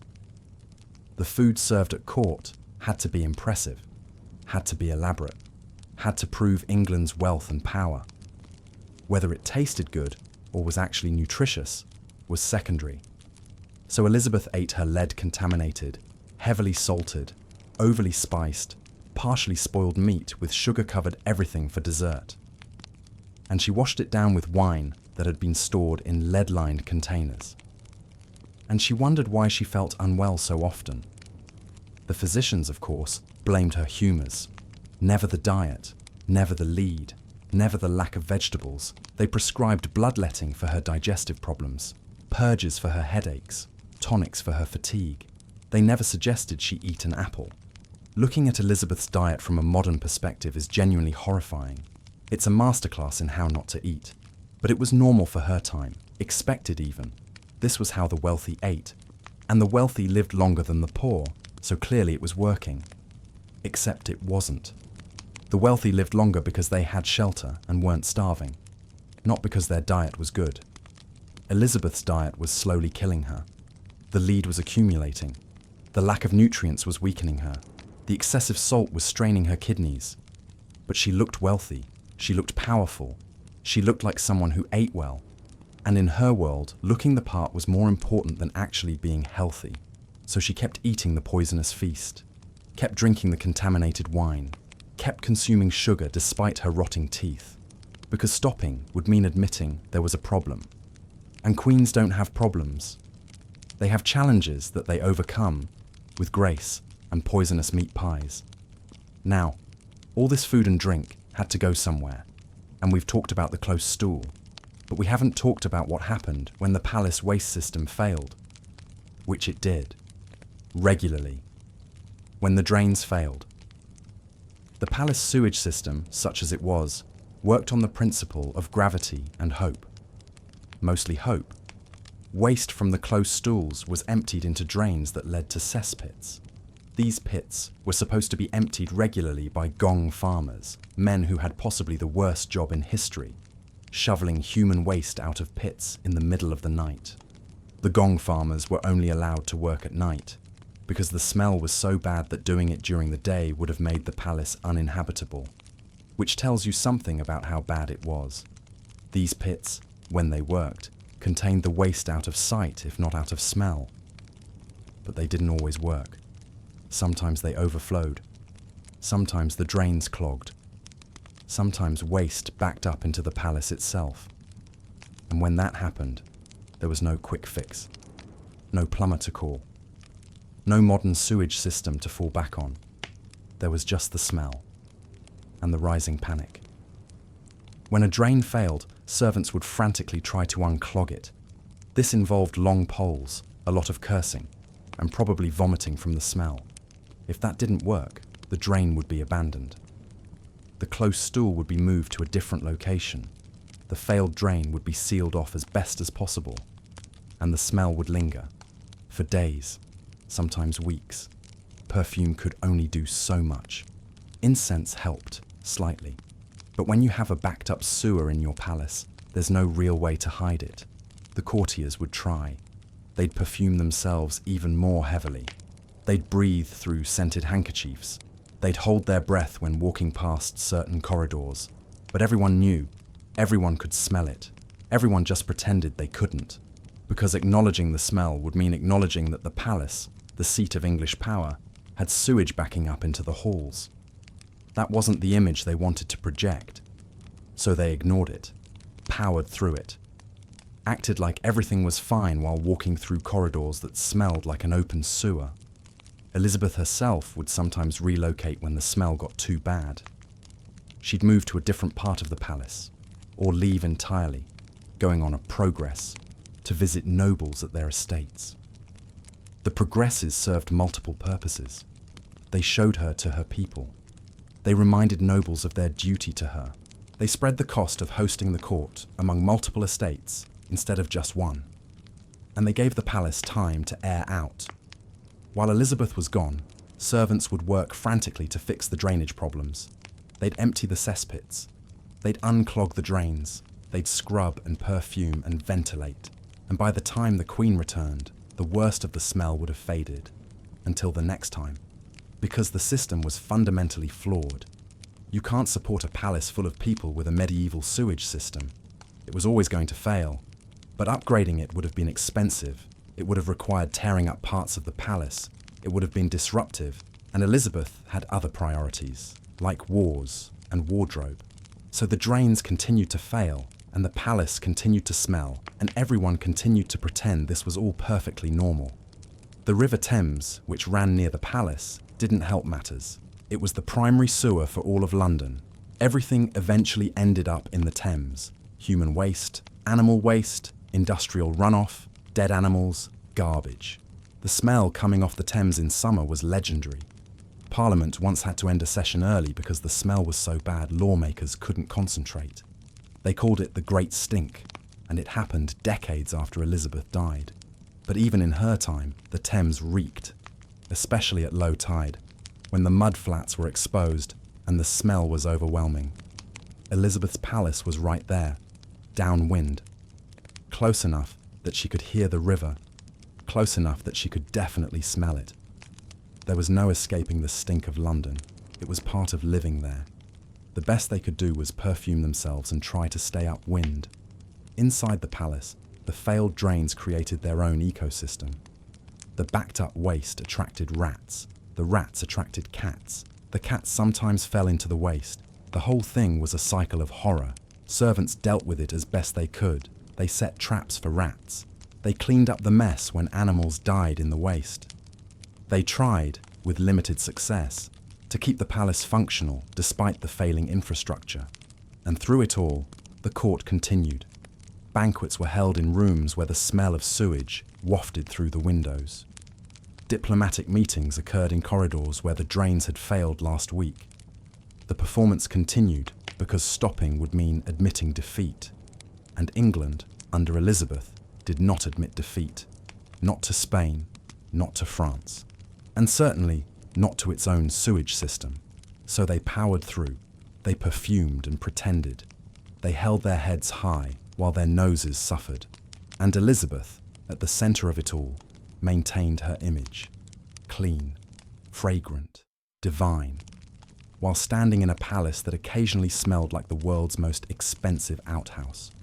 It's almost impressive, the dedication to the illusion, the commitment to maintaining appearances no matter what was happening behind the scenes, or underneath the floors.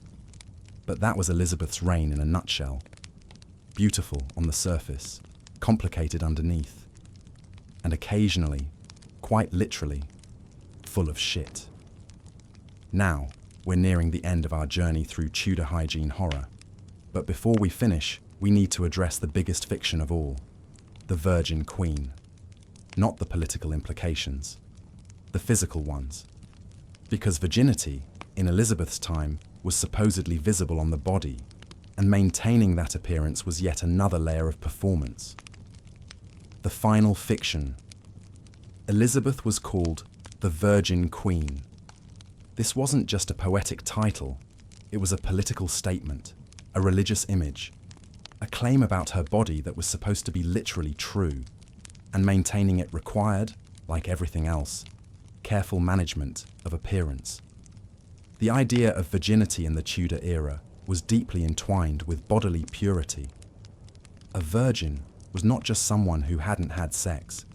She was someone whose body showed no signs of sexual experience. Her skin should be flawless.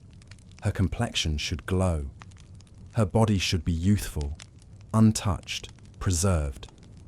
This was, of course, nonsense. But it was widely believed nonsense.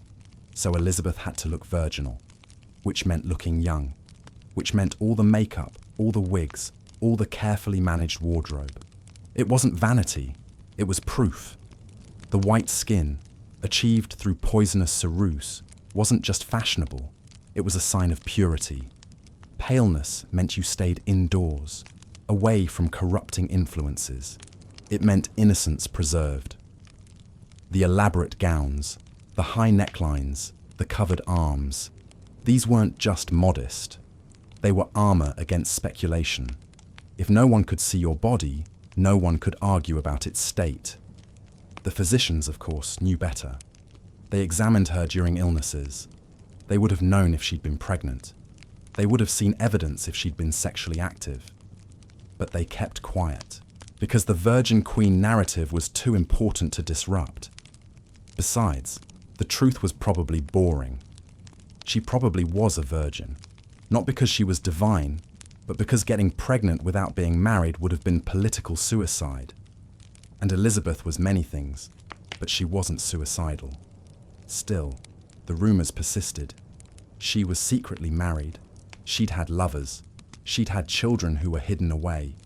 These rumors were fueled by her refusal to marry, by her close relationships with male advisors, by the fact that she clearly enjoyed male company and sometimes behaved in private with a familiarity that scandalized observers. But scandalized observers didn't have proof. They had speculation, and Elizabeth understood that speculation without proof was manageable. It created mystery, which enhanced her image. What would have been unmanageable was proof of sexual activity. That would have destroyed her. So she was careful. Scrupulously careful. Never alone with a man without attendance. Never in a situation that could be misconstrued. Her body, like everything else, was managed for public consumption. The monthly tracking of her cycle, which we discussed earlier, was partly about this. Proof that she was still capable of bearing children if she chose to marry. Proof that her body was functioning normally. But also monitoring to ensure she wasn't pregnant. Because an unmarried pregnant queen was a crisis that would have made the sewage problems look trivial. So her ladies watched, noted, reported. Not to humiliate her, but to protect her. To catch any problems early before they became public disasters. And through all of this, Elizabeth maintained the image. Virgin, pure, untouchable. Her body belonged to England, not to her, not to any man, to the nation. And that body had to remain symbolically pure, whatever the actual truth. The tragedy is that this requirement limited her in ways male monarchs were never limited. A king could have mistresses, bastards, scandalous affairs. It made him virile, powerful, masculine. A queen had to be a virgin or a wife. There was no middle ground. Elizabeth chose virgin, and having chosen it, she had to embody it, had to make her body into proof of the claim. So the white skin, the covered flesh, the elaborate rituals of dress and undress, these were all part of maintaining the fiction. A fiction that was, ironically, probably true. But that had to be performed anyway, because truth without performance wasn't convincing. By the end of her life, the Virgin Queen title had become almost absurd. She was in her 70s. The question of virginity was moot. But the image remained, because the image was stronger than the reality. Elizabeth, aged and dying, was still described in terms of purity and youth, still painted with white skin and red hair in portraits that bore no resemblance to how she actually looked. The final fiction was maintained until the very end, and perhaps that was her greatest achievement, not the defeat of the Spanish Armada, not the cultural flowering of her reign, but the fact that she made people believe, made them see what she wanted them to see, despite all evidence to the contrary. She was an old woman who looked like a painted corpse, who smelled like a perfume factory, who probably hadn't bathed in months. But she was the Virgin Queen. Eternal, pure, untouchable. And if you got close enough to smell the truth, well, that was your problem. The end of all things. Elizabeth died in 1603 at the age of 69. That was old for the era. Remarkable, given everything we've discussed, given the lead poisoning, the mercury exposure, the diet, the stress, the lack of actual medical care disguised as excessive medical intervention. She survived it all until she didn't. Her final illness was probably influenza, or pneumonia, or just the accumulated weight of 70 years wearing down a body that had been pushed beyond its limits for decades. She refused to go to bed. Queens die on their feet, or something like that. She sat on cushions for days, refusing to admit she was dying, because admitting it would make it real. Eventually, she had to be convinced to lie down, and once she did, she never got up again. The end came quietly.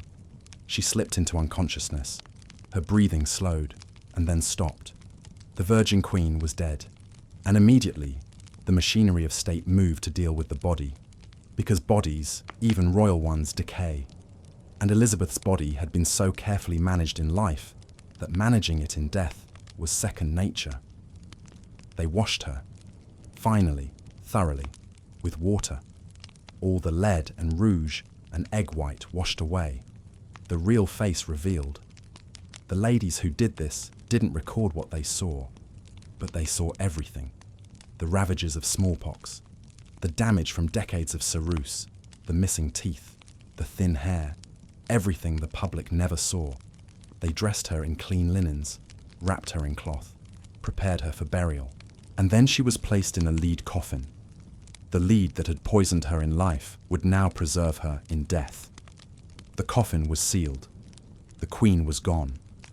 What remained was the legend, the image she'd spent her life constructing. The Virgin Queen, the Gloriana, the woman who had ruled England through its golden age, the woman who had also, and this is important, smelled terrible. Because that's the truth they don't put in the textbooks. Elizabeth was brilliant. She was powerful. She was one of the most successful monarchs in English history, and she reeked. Not because she was lazy or ignorant, but because she lived in a time when hygiene, as we understand it, didn't exist, when water was dangerous, when perfume was protection, when the only way to stay clean was to smell so strongly of something else that nobody noticed the dirt underneath. She played the game perfectly. She manipulated her image with a skill that modern PR firms would envy. She turned her body into a symbol, her smell into a statement, her appearance into armor, and it worked. But the cost was her comfort, her privacy, her health, her very humanity in some ways. She became the image she created. And the woman underneath, tired, aching, rotting from the inside out, was hidden so well that we almost forget she existed. But she did exist. She sweat, she bled, she used the toilet, she smelled, she was human.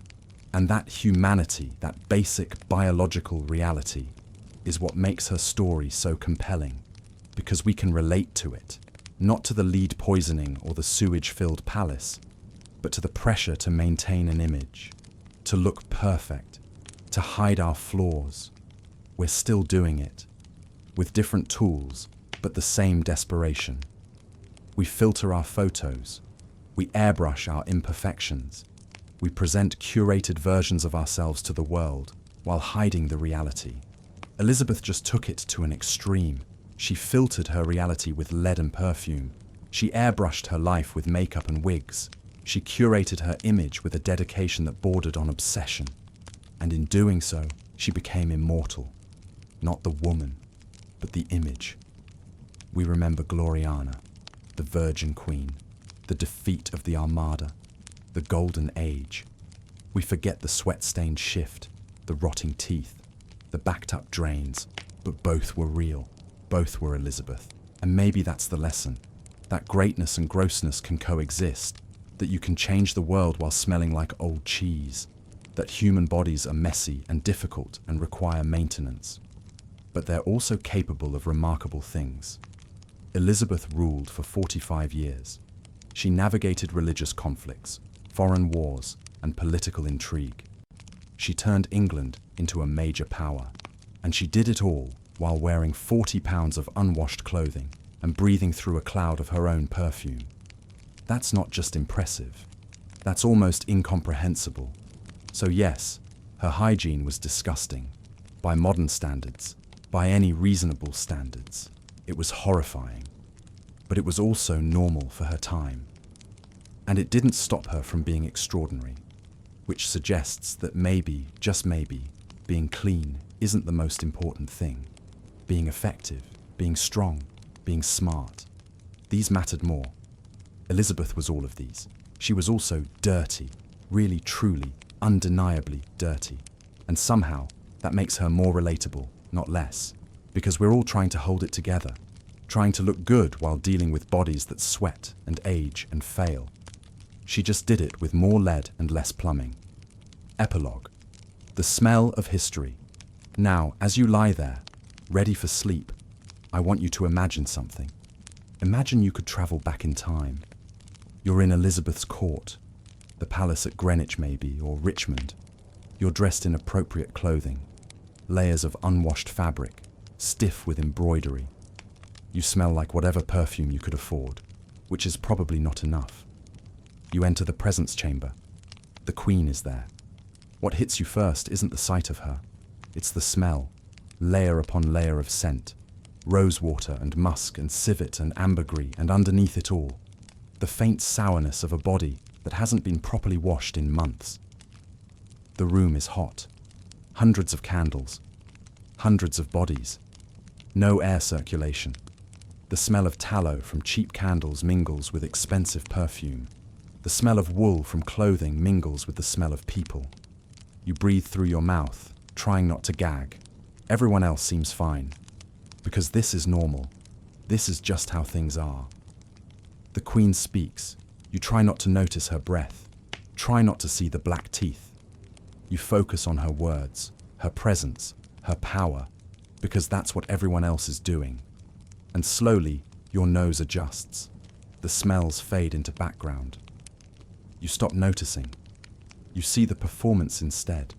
The glittering gown, the pale face, the symbol of divine authority. You forget about the sweat and the sewage and the unwashed wigs.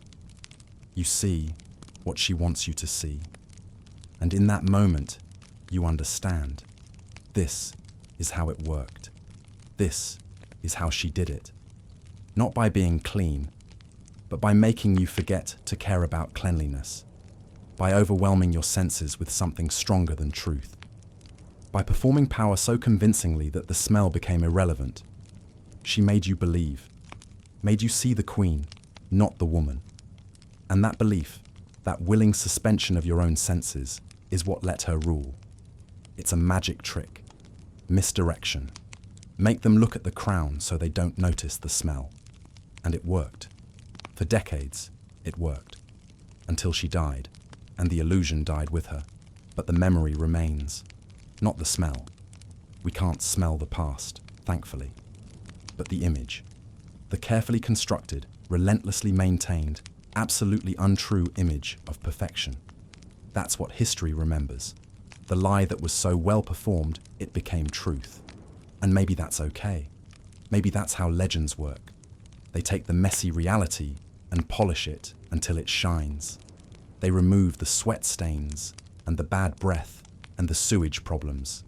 They give us Gloriana, and we accept her, gratefully. Because we need heroes, even smelly ones, especially smelly ones perhaps. Because they remind us that greatness doesn't require perfection, that you can be flawed and dirty and aging and still matter, that your teeth can rot and your hair can fall out and your palace can smell like an outhouse and you can still be remembered, not despite these things, just alongside them.